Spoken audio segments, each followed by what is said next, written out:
Qu'est-ce qui est le plus difficile dans cette relation? Quand vous dites que vous avez du mal à être ferme, est-ce que c'est le fait d'être seul ou est-ce que c'est le fait de ne pas savoir dire non? Bonjour à toutes et à tous. Aujourd'hui, je vais vous proposer un coaching d'une jeune femme de 36-37 ans que j'ai réalisé lors d'un webinaire. Et la problématique qu'elle pose, c'est qu'elle n'arrive pas à dire non à un homme qui n'est pas bon pour elle, qui ne lui veut pas du bien, mais duquel elle se sent totalement dépendante. Le coaching a duré beaucoup plus longtemps que ce que vous verrez. J'ai coupé les moments d'hésitation et de réflexion de manière à donner plus de rythme à ce coaching. Enfin, les conditions d'Internet à ce moment-là n'étant pas bonnes, je me suis contentée d'expliquer le pourquoi du comment, mais l'aspect émotionnel, s'il a été abordé, n'a pas été traité. Si vous cherchez à être heureux, heureuse en amour, je vous invite à télécharger votre mini-formation offerte. Vous trouverez le lien dans la description. Et si vous ne l'avez pas déjà fait, je vous propose de vous abonner à ma chaîne. Le lien est aussi dans la description.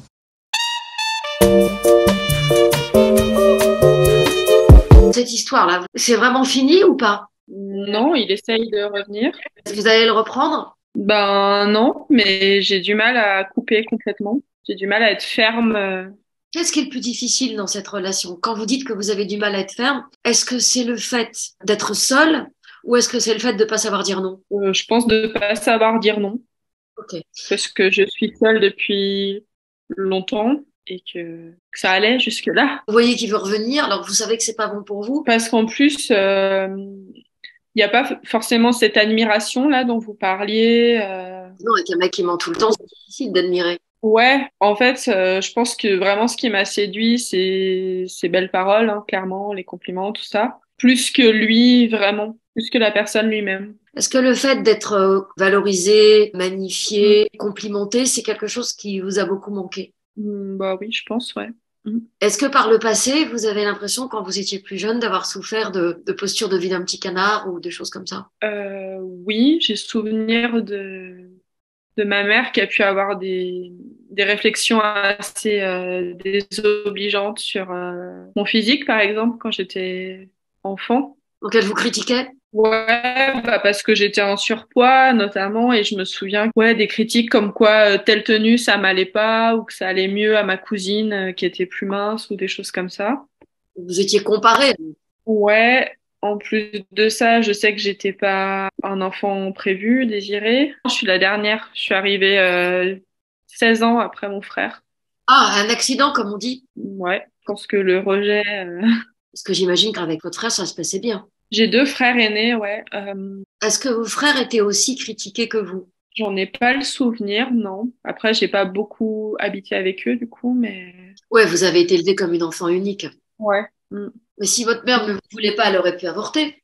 C'était pas très compliqué à l'époque. C'était autorisé. Ouais, je sais pas. Ouais, je suis née en 86. Mm. Bah oui, l'avortement, c'est 75. Votre mère, elle vient d'un milieu catho ou pas plus que ça? Non, pas plus que ça. J'ai tendance à me dire que c'est que ça se faisait pas trop dans sa famille ou à l'époque, je sais pas. Vous pensez qu'elle a pas avorté parce que ça se faisait pas? Ouais, bah de la même manière qu'elle est restée avec mon père alors que qu'il l'a déjà trompée par exemple et qu'elle est restée, je pense, par convention, par peur du regard des autres ou je sais pas. Enfin, Ok. Alors, je vais le dire autrement. Intellectuellement, ce qu'on peut entendre, c'est que comme on vous a programmé à vous critiquer, vous n'avez pas une grande estime de vous et quand quelqu'un vous dit des mots doux, vous avez l'impression que c'est Byzance, quoi.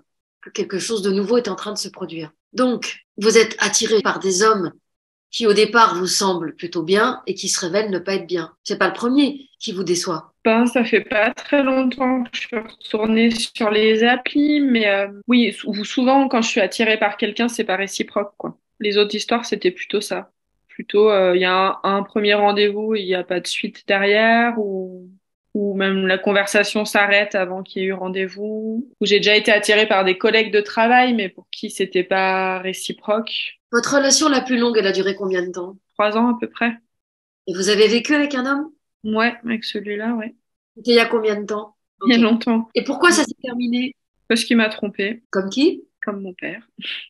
Donc c'est maman, je t'aime tellement que je rencontre des hommes qui me traitent comme papa te traitait, c'est-à-dire soit ils me trompent, soit je reste avec eux, mais ils ne me donnent pas ce dont j'ai besoin. Et votre mère, elle est restée avec votre père, mais elle n'avait pas ce dont elle avait besoin. Elle a accepté qu'il la trompe et elle n'a pas bougé. Donc aujourd'hui, ça s'est arrangé ou elle vous critique encore? Non, elle me critique pas, non, non. Par contre, moi, je me sens toujours redevable de quelque chose envers elle, quoi. Toujours obligée d'aller la voir régulièrement. Ben oui, parce que vous savez qu'elle n'est pas très heureuse avec votre père. Mm. Donc, vous voyez comment vous êtes en train de vous sacrifier?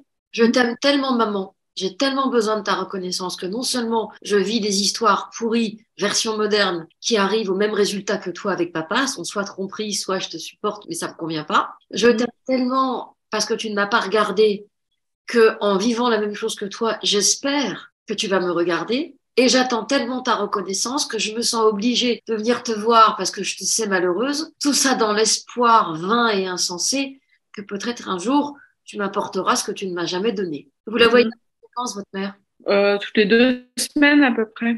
Elle est loin géographiquement ou à côté? Non, non, à côté. Elle a quel âge? 70? Ouais, 73 même. Parce qu'elle vous a eu tard. Vos frères, ils sont mariés avec des enfants, j'imagine. Ou peut-être divorcés, mais ils ont été mariés. Un seul. L'aîné est marié à 2 filles et l'autre a toujours été célibataire. Et c'est quand ils étaient petits, je crois que mon père la trompait. Donc c'était encore dans les années 70. Votre frère, vous l'avez déjà vu avec des femmes? Non, Vous croyez qu'il est homo? non, je pense pas. Donc lui aussi, c'est pas facile pour lui. Mm.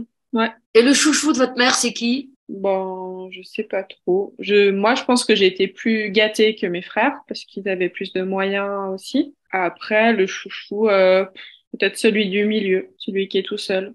Bah oui, ceux qui restent fidèles à maman, qui a signé un contrat, comme quoi son parent lui appartient. Donc moi, je pense que vous avez été gâtés. Ça ne veut pas forcément dire que vous avez été de la chouchou. D'ailleurs, j'ai dit le chouchou, j'ai pas dit Ouais.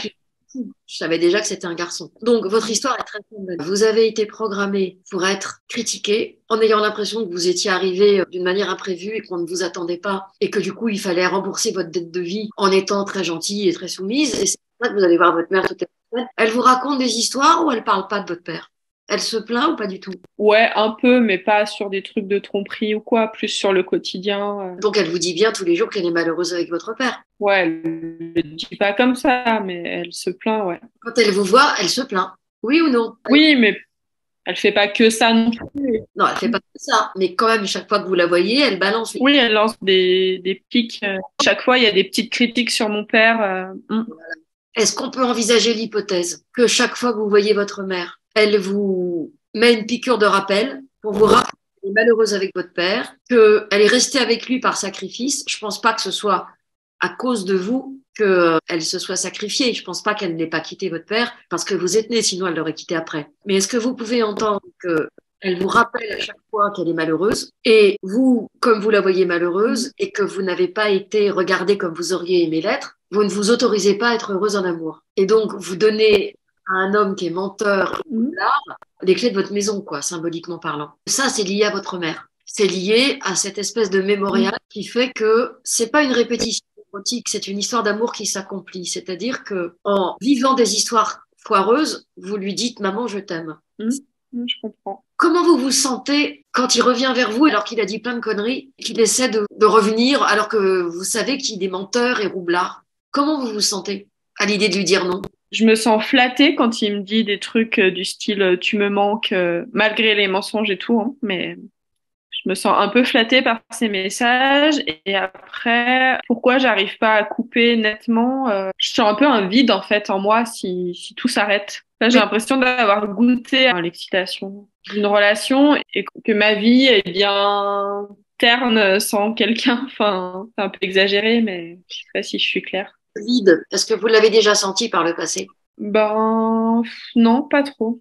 Quand j'étais seule, ma vie me convenait comme ça. Et là, j'ai l'impression d'avoir goûté à autre chose, d'avoir un peu vibré, enfin, pour quelqu'un. J'ai pas envie de revenir à la solitude, quoi. Pourtant, tout à l'heure, quand je vous avais demandé comment vous vous sentiez quand il revient et que vous avez du mal à lui dire non, bizarrement, vous m'avez parlé de quand vous étiez petite et que votre mère vous critiquait. Je vais vous le dire intellectuellement. Mon hypothèse, c'est que cet homme, si vous n'arrivez pas à l'écouter, au-delà de l'excitation, c'est qu'il représente quelqu'un de très important dans votre vie. À votre avis, c'est qui? Bon, je dirais mon père, du coup. Non. En fait, c'est votre mère, parce que il vous donne un compliment que votre mère ne vous a pas donné. Donc ça, c'est le aie confiance, le serpent, là. Quoi, le serpent?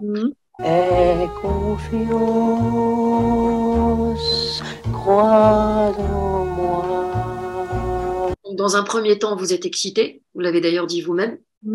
Mais dans un second temps, il se comporte comme vous. C'est-à-dire que par ses mensonges, il a un comportement défaillant. Et si vous restiez avec lui longtemps, je pense qu'il vous tromperait. Pour couronner le tout, vous voyez? Bah oui, oui. Voilà. Si cet homme a autant de pouvoir sur vous, c'est que il représente à la fois votre fantasme. Enfin, vous espérez que ça va rester tout le temps comme ça.